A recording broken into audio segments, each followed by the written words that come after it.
సాక్షి life మీ ఆరోగ్య నేస్తం. Subscribe చేయండి.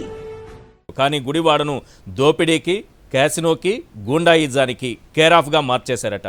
బూతులకు కేరాఫ్గా మార్చారట. ఈ బూతులు మాట్లాడతారని మీకు పదవి కూడా ఇచ్చారట జగన్ గారు, చంద్రబాబు ఆరోపిస్తున్నారు.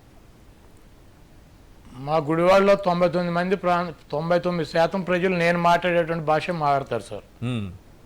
నా గుడివాడ నియోజకవర్గంలో 99 ప్రజలు, నేను రోడ్డు మీదకి మీరు రెండు టీవీ పెట్టుకుని మీరు తీసుకెళ్ళి చూపిస్తాను, నేను మాట్లాడేటువంటి భాషే నాలాగానే మాట్లాడతారు.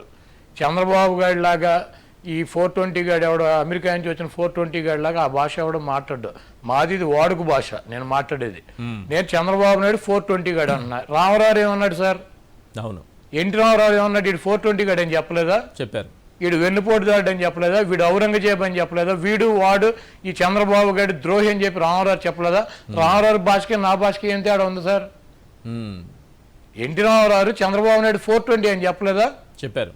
వీడు నమ్మక ద్రోహం చెప్పలేదా? వీడు తిన్నింటి వాసాలు లెక్క పెట్టలేదని చెప్పలేదా?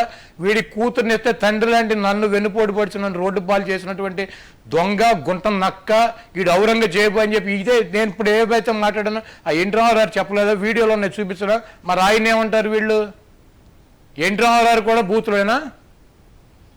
ఎన్టీ రామారావు కూడా పనికిరానాడా? ఎన్టీ రామారావు మా ప్రాంతాల్లో పుట్టి మా ప్రాంతంలో పెరిగి ఆ స్థాయికి వచ్చినటువంటి వ్యక్తి. నేను ఎన్టీ రామారావు మాటలో ఎన్టీ రామారావు వాడినటువంటి భాష నేను కూడా మాట్లాడుతున్నా. వీళ్ళకి ఎన్టీ రామారావుని ఎలా అయితే దించేశారో నన్ను కూడా అలా దించేయాలని చెప్పి ప్రయత్నం చేస్తున్నారు.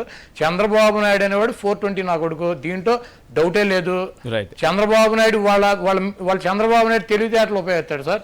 గంట ముందు పనికి మాలి నా కొడుకులతో చాలా మందితో మాట్లాడిచ్చాడు. ఏం మాటలు మాట్లాడిచ్చాడు? ఈయన్ని నేను మాట్లాడిన మాటల కన్నా దరిద్రమైన మాటలు మాట్లాడిచ్చారు.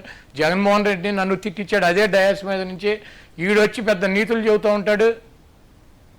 కాబట్టి తెలుగుదేశం పార్టీకి ఈ రాష్ట్రంలో కానీ గుడివాడలో కానీ చంద్రబాబు నాయుడికి విశ్వసులైనటువంటి వ్యక్తి.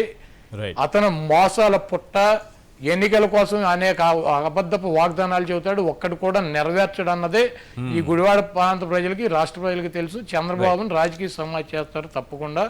ఎట్టి పరిస్థితుల్లోనూ పవన్ కళ్యాణ్ సపోర్ట్ వలన జనసేన ఓటు వెళ్దో, ఎన్టీఆర్కి ద్రోహం చేసినటువంటి ఈ ద్రోహులకి ఎన్టీఆర్ని అభిమానించే ఓటు పడదో, ఈ 2 ఓట్లు కూడా చంద్రబాబు పడవు. ఎట్టి పరిస్థితుల్లో చంద్రబాబు నాయుడు చిత్తుగా ఓడిపోతాడు. మీరు రాజకీయ